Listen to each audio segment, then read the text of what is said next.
জন্ম করো যথাতথা, কর্ম করো ভালো, কোনো বাধাই বাধা নয় যদি তোমরা ঈশ্বর পথে চলো। নমস্কার, আমি অ্যাস্ট্রোলজার বরুণ। প্রতিদিনকার মতন আজকেও একটি ভিডিও তৈরি করছি শুধুমাত্র তোমাদের উদ্দেশ্যে। আশা করছি ভিডিও থাম্বনেল এবং ক্যাপশন থেকে কিন্তু তোমরা প্রত্যেকে বুঝতে পেরে গেছো আজকের ভিডিওটি ঠিক কী নিয়ে করছি। হ্যাঁ, 3টে শুভ যোগ কিন্তু একসাথে এই বছরের বাংলা শুভ নববর্ষে পড়েছে। ভাগ্যের দরজা খুলে যাবে এই 3টি শুভ যোগে কিন্তু 3 রাশির জাতক জাতিকাদের। জানতে গেলে কিন্তু ভিডিওটি স্কিপ করলে হবে না, পুরো ভিডিওটি কিন্তু তোমাদের দেখতে হবে, তাহলেই কিন্তু তোমরা বুঝতে পারবে। খুব কাছেই আর প্রায় 1 মাস পর কিন্তু নতুন বছর চলে আসছে, অর্থাৎ বাংলা নববর্ষ। প্রায় 30 বছর পর নতুন বছরে শুভ রাজযোগ কিন্তু 3টে একসাথে গঠিত হতে চলেছে।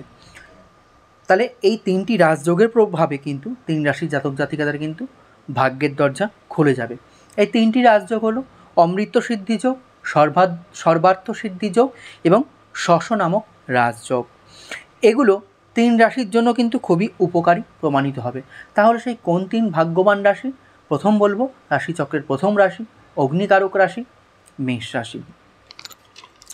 বাংলা নববর্ষে এই মেষ রাশি জাতক জাতিকাদের উদ্দেশ্যে বলবো, বাংলা নববর্ষ থেকে তোমাদের কিন্তু সৌভাগ্যের দরজা খুলে যেতে চলেছে বা খুবই সৌভাগ্যর কিন্তু হতে চলেছে এই বাংলা নববর্ষ। কোথাও যাদের টাকা আটকে গেছে তা কিন্তু তোমরা এই টাইমে ফেরত পেয়ে যাবে, এইটাই কিন্তু আমি দেখতে পাচ্ছি।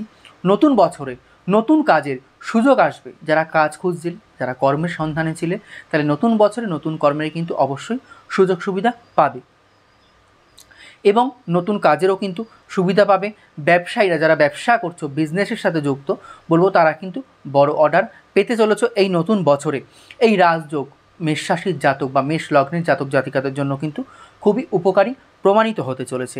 এই সময় তোমরা কিন্তু প্রচুর অর্থ উপার্জন করতে কিন্তু সক্ষম হবে এবং অর্থ উপার্জনেরও কিন্তু একাধিক পথ, একের বেশি পথ কিন্তু তোমাদের জন্য খুলে যেতে চলেছে। পরবর্তী রাশি বলবো রাশিচক্রের দ্বিতীয় রাশি, পৃথ্বীতত্ত্বের রাশি, বৃষ রাশি।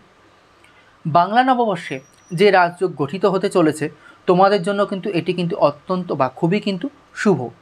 মানসিক চাপ কমবে কিন্তু তোমাদের, আয় বাড়বে এই সময়। আর্থিক দিক থেকে কিন্তু তোমাদের জন্য বলবো সময়টি খুব শুভ এবং বলবো সময়টি খুবই কিন্তু অনুকূল। যার যেই কাজগুলো ঠেকেছিল বৃষ রাশির জাতক জাতিকাদের, সেগুলো কিন্তু এইবার সম্পূর্ণ হবে। বিনিয়োগ যারা করছো, পয়লা বৈশাখের পর বিনিয়োগ থেকে কিন্তু তোমরা লাভ পাবে বা লাভান্বিত হবে। সম্মান বৃদ্ধি হবে আমি বলবো। ব্যবসায়ীরাও কিন্তু ভালো ধরনের সুযোগ সুবিধা পেতে চলেছ। ভাগ্য কিন্তু তোমাদের প্রতি কিন্তু প্রতিটা কাজে কিন্তু সাহায্য করবে। পরবর্তী রাশি বলবো মকর রাশি। এটিও কিন্তু পৃথ্বীতত্ত্বের রাশি। বাংলা নববর্ষ মকর রাশির মানুষদের জন্য কিন্তু শুভ দিনের সূচনা করছে বা শুভ দিনের কিন্তু বয়ে নিয়ে আসছে। পরিবারে কিন্তু বাড়বে সুখ এবং সমৃদ্ধি। আত্মীয় স্বজন, পরিবারের স্বজনদের সবাইকে নিয়ে কিন্তু আমরা সুখে সমৃদ্ধিতে বাস করতে পারবে। বাড়িতে কিন্তু কোনো ধর্মীয় অনুষ্ঠান হতে পারে, যে কোনো প্রকার ধর্ম অনুষ্ঠান হতে পারে। তোমরা যেটা এতদিন ধরে ভাবছিলে করবো বাধা পড়ছিল, সেইটা কিন্তু এবার পূর্ণ হতে চলেছে। তোমাদের পদ এবং মর্যাদা কিন্তু বৃদ্ধি পাবে সমাজের মাঝে। কর্মজীবনে কিন্তু অনেক অগ্রগতি দেখা দেবে বা অনেক অগ্রগতির দিকে তোমরা কিন্তু এগিয়ে যাবে। এই সময়টি কিন্তু খুবই শুভ হতে চলেছে মকর রাশি বা মকর লগ্নে জাতক জাতিকাদের জন্য। বিনিয়োগ থেকেও কিন্তু তোমরা প্রচুর পরিমাণে লাভ পেতে চলেছ। ব্যক্তিগত সম্পর্ক, ব্যক্তিগত রিলেশনও কিন্তু এই সময় মধুর হবে বা মধুরতা আসবে ব্যক্তিগত রিলেশনে। সম্মান কিন্তু সমাজের মাঝে কিন্তু খুব ভালো পরিমাণে তোমাদের বৃদ্ধি হবে। তো বন্ধুরা, এই ছিল আজকে আমার ভিডিও। যদি ভালো লেগে থাকে লাইক শেয়ার করতে ভুলো না, আর তোমাদের মূল্যবান মতামত কিন্তু অবশ্যই কমেন্ট বক্সে লিখে জানিও। দেখা হচ্ছে পরবর্তী কোনো ভিডিও অথবা লাইভ অনুষ্ঠান নিয়ে।